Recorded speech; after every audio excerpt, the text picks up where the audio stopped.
चलें जी, तो अब ज़रा बात कर लेते हैं। नुमाइंदा खुसूसी बराए खेल शाहिद हाशमी हमारे साथ मौजूद हैं और अफसोसनाक बात यह है कि वो वहाँ पर ही went all the way to India और तवक्कुआत और उम्मीदें उनकी भी बहुत थी and he is very optimistic, लेकिन टीम ने जिस तरह से परफॉर्म किया तो आई एम श्योर कि वो भी काफ़ी मायूस हुए होंगे। शाहिद साहब, आपने एक एक लम्हे पर अपनी आँखों से, हम तो कैमरे की आँख से देखते रहे, आपने बराह रास्त ये सारे मनाजिर देखे कि एक तो होता है कि हारना और दूसरा किस तरीके से हारते हैं और फिर हार कर ना सीखना, ये एक बड़ा अफसोसनाक अमर होता है। आपका क्या एक एक्सपीरियंस ज़रा शेयर कीजिएगा। बिल्कुल ऐसा ही है। हमारी टीम इतनी बुरी नहीं थी जितना उसने बुरा खेला। इंटेंट नजर नहीं आ रहा था और हम ऐसा लग रहा है कि हम जो दुनिया की टीम है उनसे बहुत पीछे हैं। हमने पूरे टूर्नामेंट के 9 मैचों में सिर्फ 2 दफा 300 क्रॉस किया, एक दफा 305 ऑस्ट्रेलिया से हार में, एक दफा 345 श्रीलंका से जीत में, चेज में। हमारे बैट्समैन आधे आधे शॉट खेलते हैं, डर डर के शॉट खेलते हैं, इसीलिए हवा में जाती है गेंद। और आप देखें अच्छे टैलेंटेड प्लेयर हैं, लेकिन वो पूरे इंटेंट के साथ, पूरे इरादे के साथ नहीं खेलते। डर है, खौफ है, किस चीज का डर है, खौफ है। और फिर हम जिस तरह हमारे फैंस हैं, हमारे एक दो पुराने क्रिकेटर्स हैं, वो दूसरों की जीत से खुश नहीं होते। कहते नहीं जी, वो तो कोई दूसरी गेंद इस्तेमाल कर रहे हैं, हाँ। उनको कोई चिप लगा दी, उनके डोप टेस्ट नहीं हो रहे, जिससे पूरी दुनिया में हमारा मजाक उड़ता है। खिसियानी बिल्ली खंबा नोचे वाली बात होती है कि आप एक तो हार रहे हैं और फिर दूसरों के ऊपर बेकार के इल्जाम लगा रहे हैं। जो टीम 9 मैच जीती है उसके अंदर कोई क्वालिटी होगी और 4 बेहतरीन टीमें सेमीफाइनल में पहुंची। हम 2015 में भी नहीं पहुंचे, 19 में भी नहीं पहुंचे, 23 में भी नहीं पहुंचे। हम बतदरीज नीचे की तरफ जा रहे हैं, हम दूसरी टीमों से मुकाबला नहीं कर पा रहा है। 2019 में हमने साउथ अफ्रीका को हराया, इस दफा नहीं हरा सके। 2019 में हमने 3 दफा 300 क्रॉस किया, इस दफा सिर्फ 200 क्रॉस किया। और फर्क क्या आया कि बांग्लादेश से आखिरी मैच में 2019 में हमें 308 रन से जीतना था, इस दफा 288 रन से जीतना था। यानी हम सिर्फ 20। जी शायद साहब, आई थिंक वो उनका टेक्निकल थोड़ा इशू हो गया है, तो शायद दोबारा से कनेक्ट करेंगे। और वो बड़ी इंपॉर्टेंट बात बता रहे थे। और जाहिर है जो दावे हमारे एशिया कप में जाने से पहले थे या वर्ल्ड कप में जाने से पहले थे, वो सबके सामने। और सबको लग रहा था जी हमारा तो जो बॉलिंग अटैक है वो हमेशा से जबरदस्त रहा है, इस बार भी हम वो कर दिखाएंगे। कोई बात नहीं अगर हमारे बैटर्स कमाल ना दिखा सके। आवे का आवा ही जो कहते हैं ना कि बिगड़ा हुआ दिखाई देते हैं। एक होता है कि टीम जब बैटिंग करने जाती है, बॉलिंग करने जाती है, एक मोमेंटम आपका होता है, बॉलिंग हो या बैटिंग हो, क्या तरीक़ेकार हो। यानी कि मिसाल के तौर पर हारिस रऊफ हैं या शाहीन शाह अफरीदी हैं, अगर वो जा रहे हैं शुरू में विकेटें लेंगे, फिर उसके बाद दरमियानी ओवर्स में स्पिनर आके विकेटें लेंगे, लेकिन यहाँ पर कुछ का कुछ होता रहा। और कितने एक्सपेंसिव पड़े हारिस, और हारिस को पावर प्ले में चांस दिया गया बॉलिंग कराने का। ये बड़े सवाल है, ये बड़े सवाल हैं जी। और हम ही करते थे, हम समझते थे कि भाई अच्छा खेल लेंगे। जो लोग कह रहे हैं ना जी कोई चिप लगी है, इंडिया ने जी ये कर दिया और उनको फेवर किया जा रहा है, 400 रन यूं ही नहीं बनते हैं। आप देखें उनका एक एक बैटर आके कैसे परफॉर्मेंस करता है। कल उन्होंने, न्यूजीलैंड कोई हल्की टीम नहीं है, न्यूजीलैंड के खिलाफ जो उन्होंने फतह हासिल की है, 410 रन स्कोर किए। कल बेसिकली बात यह है कि कल का मैच उनका था, जिस तरीके से हमने देखा, नेदरलैंड्स के खिलाफ, और उसके अंदर मुसलसल नेदरलैंड के खिलाफ जो है वो कामयाबी हासिल की। और उसके अंदर आप ये देखिए कि क्या पहाड़ खड़ा किया। फिर उसके अंदर केएल राहुल की सेंचुरी भी शामिल थी। और नेदरलैंड्स के खिलाफ अपनी जीत का मार्जिन देख लें कि क्या रहा। अच्छा, शहरियाज ने 128 रन की इनिंग खेली। और मैं यही बात कर रहा था कि शहरियाज कल पहला मैच खेल रहे थे। जी, शहरियाज ना खेलते, नहीं पहला नहीं खेल रहे थे, लेकिन शहरियाज ना खेलें अगर, तो ईशान किशन आके परफॉर्म कर लेते हैं। जी नहीं खेल रहे हैं।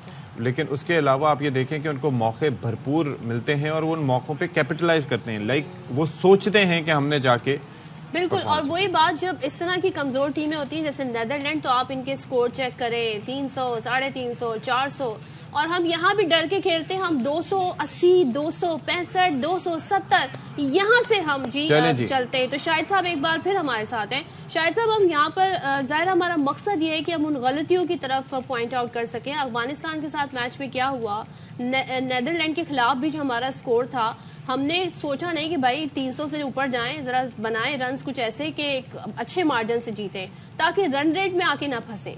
लेकिन उधर भी हम डर डर के खेल रहे थे। तो उधर क्या कर रहे थे शाहिद साहब, वहां क्या मसला था? ये सोच है, ये आप समझते हैं? बिल्कुल सोच है। आप देखें कप्तान को टॉस पे कप्तान ये कह रहे हैं कि हम 290 का टारगेट रखेंगे जहन में। नेदरलैंड के खिलाफ 290 और आपने बनाए 286। जाहिर है जो आप सोचते हैं उससे 4, 8, 10, 15 रन कम ही बनते। तो सोच अच्छी होगी, इंटेंट अच्छी होगी, खौफ नहीं होगा, जब आपको डर होगा नाकामी का, जब आपको डर होगा शिकस्त का, तो फिर आप इसी तरह की क्रिकेट खेलेंगे। और अब बहुत वक्त आ गया है कि हम पिछले 6 वर्ल्ड कप में से सिर्फ एक के सेमीफाइनल में पहुंचे हैं 2011 के, तो हमें अपनी 50 ओवर की क्रिकेट बेहतर करनी होगी। अब सिर्फ 6 महीने रह गए, T20 वर्ल्ड कप है, उसमें हम अच्छा करते हैं। T20 वर्ल्ड कप में उसकी कम से कम हम तैयारी कर लें और अच्छा उसमें परफॉर्म। मुझे एक चीज ये बताइएगा कि आप जिस तरीके से देखते हैं प्लेयर्स को, हम कहते हैं कि पूरे गाड़ी भी चलती है तो एक मैकेनिज्म के थ्रू, पहला गियर, दूसरा गियर, तीसरा गियर, चौथा गियर होता है ना। अब यहाँ पर शुरू में शाहिनशाह आफरीदी को विकेट्स लेनी चाहिए अपनी स्विंग बॉलिंग से, जिस तरह से सिराज ले रहे हैं, बुमराह ले रहे हैं, शामी ले रहे हैं, या किसी भी और टीम के बॉलर्स ले रहे हैं, वो शुरू में विकेटें नहीं लेते। फिर दरमियान में आके हमारे स्पिन डिपार्टमेंट तो वैसे ही नाकाम है, फिर आखिर में आके विकेटें लेते हैं और फिर सब कहते हैं वाह वाह वाह वाह क्या कंटेन किया, आखिर में आके जो बॉलिंग की ये किया। तो ये आवे का आवा क्यों बिगड़ जाता है? यानी कि जहां पर 300 रन नहीं बनने चाहिए अपनी अच्छी बॉलिंग की वजह से, वहां पर 400 में से 30 माइनस करवा के हम कहते हैं वाह वाह वाह वाह। ये क्या बिगड़ा है इस वर्ल्ड कप में? मुझे ये जरा समझाएं। बिल्कुल, कोई एक्सप्लेनेशन है? बिल्कुल ऐसा ही है। बिल्कुल ऐसा ही है। हमने अपने ऑल्टरनेट नहीं बनाए, हमने बेंच स्ट्रेंथ मजबूत नहीं बनाया। इंडिया को देखिए कितनी अच्छी बेंच है कि शामी उठते हैं और शामी उठ के आते हैं बाहर से आके बेंच पर से 5 विकेटें, हाँ, और बेंच पर से आते हैं और इतनी जबरदस्त बॉलिंग कराते हैं।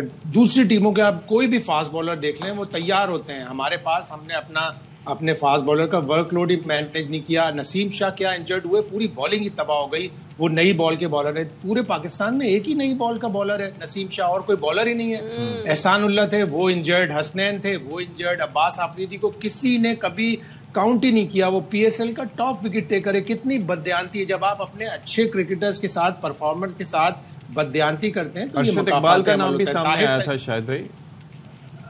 ताहिर तैयब को देखें आप कि वो डोमेस्टिक क्रिकेट का बेस्ट परफॉर्मर है, उसे लेके गए और फिर उससे बगैर कुछ कहे निकाल दिया। कामरान गुलाम 2-3 सीजन से बड़ी अच्छी परफॉर्मेंस कर रहा है। तो आपको नए लड़के, बेंच स्ट्रेंथ तैयार करनी पड़ेगी।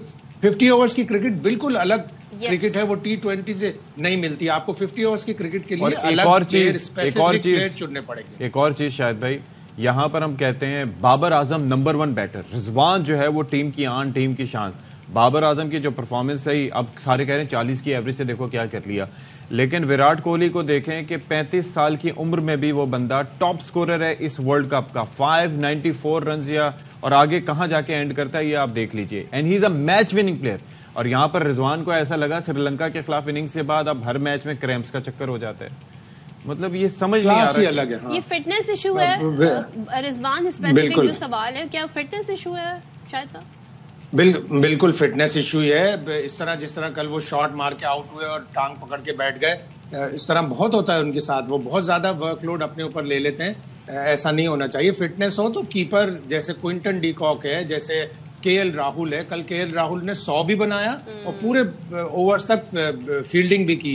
ठीक है, नेदरलैंड की टीम जल्दी आउट हो गई, लेकिन उसके बावजूद आप 80-90 ओवर आप बैटिंग भी कर रहे हैं, फील्डिंग भी कर रहे हैं और एक क्रैम्प नहीं आया उनको।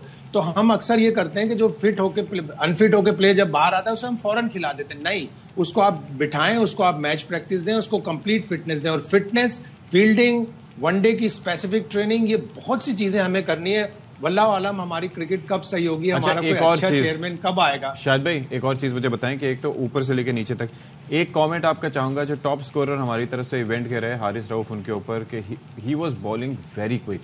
यानी कि 150 प्लस कंसिस्टेंटली बॉल कराना आसान काम नहीं है, और उसूलन तो ये खेलना भी आसान नहीं होना चाहिए।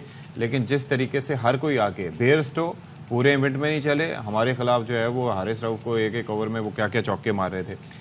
एक तो ये चीज। दूसरा मुझे ये बताएं कि आपके जहन में अगर कैप्टनसी जाती है बाबर आजम के पास से, मुतबादिल क्या आपको कोई प्लेयर नजर आ रहा है जो अपनी ऐसी काबिलियत रख रहा हो? हमें 30-40 सऊद शकील के बारे में कितना कहा जाता रहा, बेस्ट प्लेयर ऑफ स्पिन, ओ हो ये तो 30 रन से ज्यादा नहीं बना पा रहे। कोई भी इस तरह के कौन नजर आ रहा है आपको?